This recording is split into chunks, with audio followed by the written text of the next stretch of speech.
लेकिन दोस्तों ये जो कहानी शुरू हुई थी 4 साल पहले, एक मध्यम वर्गीय परिवार का एक बच्चा साधारण मिडिल क्लास फैमिली के अंदर में जन्म लिया। आज से 25 साल पहले बुलंदशहर उत्तर प्रदेश के एक छोटे से डिस्ट्रिक्ट के अंदर में, वहाँ से मेरे फादर मुझे दिल्ली लेकर के आए। पढ़ाई लिखाई अच्छी हुई, कॉलेज के अंदर में गया, एक अच्छा एकेडमिक स्टूडेंट रहा। हमेशा अपने कॉलेज के अंदर में फर्स्ट मैं आया, अपने क्लासरूम में मैं हमेशा फर्स्ट आया और ज़िंदगी के अंदर में हमेशा कुछ बड़ा करने के बारे में सोचा। हमेशा सोचा कि कुछ ना कुछ लाइफ में बड़ा करना है। लेकिन फैमिली के चैलेंजेस बहुत अलग थे। मेरे फादर का बहुत बड़ा बिजनेस हुआ करता था दिल्ली के अंदर में, रेडीमेड गारमेंट्स का, जो धीरे धीरे करके कोलैप्स होना शुरू किया। उसके बाद में मेरे फादर ने, मैं बताना चाहूँगा कि दिल्ली के अंदर में ऑटो ड्राइवर का काम करना शुरू किया, सिक्योरिटी गार्ड की जॉब की एटीएम्स के ऊपर, और कैसे कैसे करके हमारी एजुकेशन को उन्होंने ठीक करने की कोशिश की और हमें हमेशा एक बेटर अपॉर्चुनिटीज़ देने के बारे में हमेशा प्रयास किया। और आज मैं या जहाँ तक भी पहुँचा हूँ, मैंने बहुत सारी चीज़ें अपने फादर की लाइफ से सीखी हैं। मेरे फादर जब बिज़नेस करते थे उस टाइम पर उनकी लाइफस्टाइल क्या थी, जब हमारे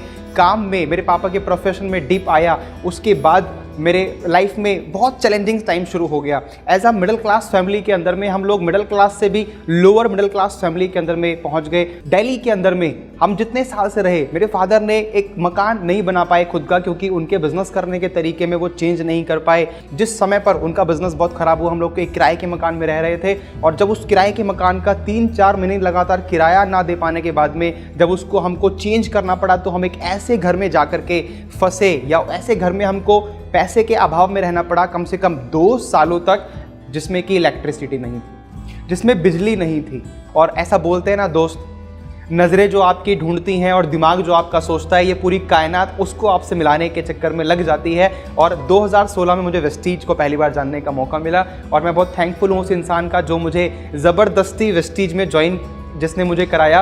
बताना चाहूँगा, पहले महीने का चेक मेरा 78 रुपीज़ का था वेस्टीज में, और उसके बाद 121 रुपये का चेक, 127 रुपये का चेक, और वेस्टीज की जो दौड़ थी वो होना शुरू हुई। बताना चाहूँगा कि जैसे आप इस बिज़नेस को शुरू करेंगे ना, तो सबसे पहले आपको प्रिपेयर होना है चैलेंजेस के लिए, क्योंकि चैलेंजेस आएंगे ही आएंगे। ऐसा कोई एक इंसान ढूंढ करके आप दिखाइए जिसको ज़िंदगी में चैलेंज ना आया हो।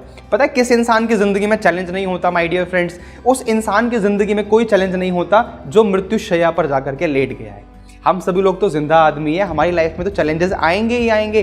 जब वेस्टीज शुरू किया तो अलग टाइप के चैलेंजेस शुरू हो गए। घर वालों ने मना कर दिया, ये अलग तरीके का काम है, इसको वो लोग करते हैं जो कि सब काम करके फ्री हो जाते हैं, जिनकी ज़िंदगी में कुछ काम नहीं होता, जो रिटायर हो जाते हैं वो ये काम करते हैं। मेरे पापा ने ऐसा बोला। मेरे दोस्तों ने बोला कि यार तू किस काम में पड़ी है। एक फ्रेंड ने बोला कि यार दिनेश तू तो पढ़ाई लिखाई में इतना अच्छा था।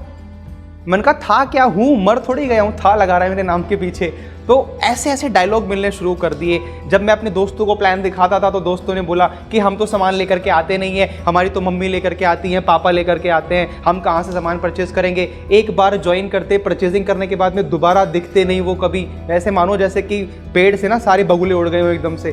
तो ऐसे चैलेंजेस लाइफ में आना शुरू हुए, एंड आई एम श्योर, मुझे पूरा भरोसा है कि आपकी ज़िंदगी में भी ये चैलेंजेस आ रहे होंगे। तो सोचिए कि ज़रा उन चैलेंजेस से गुजरने के बाद में अगर मैं आज यहाँ पहुँच सकता हूँ तो आप क्यों नहीं पहुँच सकते। धीरे धीरे करके चैलेंजेस का आकार बदलना शुरू हो गया, थोड़ी थोड़ी करके टीम बनना शुरू किया। जैसे कि आप सब लोग बुक्स पढ़ते हैं, मैंने भी कुछ बुक्स पढ़ी। मैंने एक बुक से सीखा लॉ ऑफ एवरेज। मुझे समझ में आया कि यार 10 लोगों को प्लान दिखाएंगे, 10 के 10 लोग कभी हाँ नहीं करेंगे। मुझे क्या करना है, मुझे ज़्यादा लोगों को प्लान दिखाना है और जल्दी प्लान दिखाना है। मैंने ज़्यादा लोगों को प्लान दिखाना शुरू किया, वहाँ से मेरी टीम बनना शुरू हुई। 10 लोग ज्वाइन किए, 50 लोग ज्वाइन किए, 100 लोग टीम में ज्वाइन आए। और एक ऐसा टाइम आया जब 6 महीने के बाद में मेरा चेक वेस्टीज से 11,000 रुपये क्रॉस हो गया। और वहाँ पर मेरे साथ में एक सबसे बड़ा चैलेंज जो आया, सडन मेरी 200 लोगों की टीम धमाक से नीचे गिर गई। मुझे समझ में नहीं आया कि पिछले महीने 200 लोग थे, इस महीने किसी ने परचेजिंग नहीं की, तो ये सारे लोग गए कहाँ।